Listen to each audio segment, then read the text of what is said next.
Hello friends, আমি Achanta YouTube channel tuition কিচেনে আমরা যখন নতুন রেসিপি শেয়ার করবো, সেটা হচ্ছে পান মিচুলি শাক ভাজা বানিয়ে দেখাবো। সেটা বানাতে কী কী উপকরণ লাগে আসুন দেখাই। তার আগে কথা বলি, আমার চ্যানেল রেসিপি সারা চ্যানেল যদি ভালো লেগে থাকে অবশ্যই লাইক কমেন্ট শেয়ার করবেন, রেসিপি করে শেয়ার করবেন। যদি আমার চ্যানেল নতুন হয়ে থাকেন তাহলে প্লিজ সাবস্ক্রাইব করে দেবেন, নিচে বেল নোটিফিকেশনটা অল করে দেবেন যাতে আমার ভিডিও আমার কাছে আগে পৌঁছে। তাই চলুন পান মিচুলি শাক বানাতে কী শাক ভাজা বানাতে কী উপকরণ লাগে আসুন দেখাই।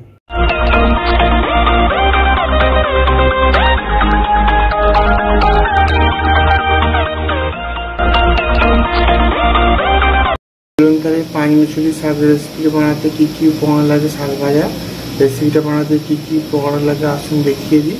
তার আগে কথা বলি, ভিডিওটা প্রথম থেকে শেষ অবধি দেখার অনুরোধ রইল। তার জন্য রেসিপিটা শুরু করি। এখানে আমি কিছুটা পরিমাণ পান মিচুলি শাক নিয়ে নিয়েছি, সেটা আমি ভালো করে কেটে ধুয়ে নিয়েছি। তার জন্য রেসিপিটা শুরু করি। গ্যাসটাতে কড়াটা বসিয়ে দিয়েছি, কড়াটা গরম হয়ে গেছে, এর মধ্যে তেল দিয়ে দেবো।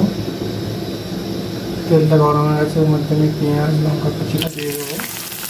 রসুন কয়েকটা আমি কেটে করে রেখেছিলাম সেটা দিয়ে দেবো। পেঁয়াজ লঙ্কা আর আমি রসুনটা ভালো করে ভেজে নেবো। পেঁয়াজ রসুন আর কাঁচা লঙ্কাটা একটু ভেজে নিয়েছি, এবার পেঁয়াজগুলো শাকগুলো দিয়ে দেবো, লবণ দিয়ে দেবো পরিমাণ মতো। এবার আমি ঢাকা দিয়ে একটু হালকা করে ভাপিয়ে কমিয়ে নেবো শাকটা। দেখুন আমি হালকা ভাপিয়েও নিয়েছি এবং অনেকটা শাকটা কমে গেছে। এবার আমি ভালো করে নেড়ে চেড়ে এটা ভেজে নেবো। দেখুন আমার পান মিচুলি শাক রেসিপিটা রেডি হয়ে গেছে, এটা আমি নামিয়ে নেব। দেখুন আমার পান মিচুলি শাক ভাজা রেসিপিটা রেডি হয়ে গেছে। এই রেসিপি আমাদের ভালো লেগে থাকে অবশ্যই লাইক কমেন্ট শেয়ার করুন, বেশি করে শেয়ার করবেন।